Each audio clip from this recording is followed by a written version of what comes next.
পাখিদের জীবনও যেমন খাঁচায় বন্দি, মেয়েদের জীবনও কিন্তু খাঁচায় বন্দি। তারা কিন্তু পাখিদের মতোই কোনো না কোনো খাঁচায় আটকা পড়ে থাকে। তাদের জীবনটাও কিন্তু খাঁচার ভিতরে কাটাতে কাটাতে সময় পার করে দেয়। তবে পাখিগুলোও যেমন বাইরে গিয়ে বাঁচতে পারবে না, হয়তো মেয়েরাও খাঁচার বাইরে গিয়ে ঠিকঠাক ভাবে বাঁচতে পারে না। এই কারণে তাদের খাঁচা বন্দি জীবনই সুন্দর।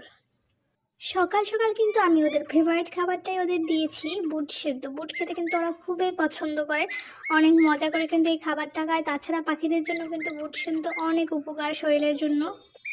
তবে আমার পাখিগুলোকে আমি মাঝে মাঝেই ছেড়ে দিই, তবে সেটা পায়ের দড়ি দিয়ে। কারণ আমি যদি ওদের খোলা আকাশে ছেড়ে দেই, তারা অন্য জায়গায় চলে যাবে। ওরা হয়তো ভাববে অন্য জায়গার জীবন অনেক সুন্দর, তবে যখন চলে যাবে তখন কিন্তু ওই পরিবেশের সাথে ওরা বাঁচতে পারবে না।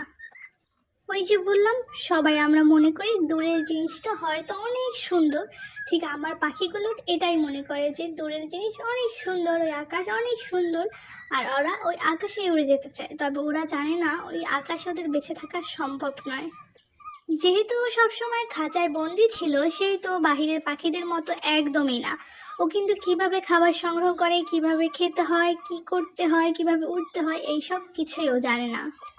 আর শেষ পরিণতি হতে পারে হয়তো ওকে কেউ ধরে নিয়ে যাবে, অথবা অন্য পাখিগুলো ওকে ঠুকরে ঠুকরে মেরে ফেলবে। ওই যে বললাম,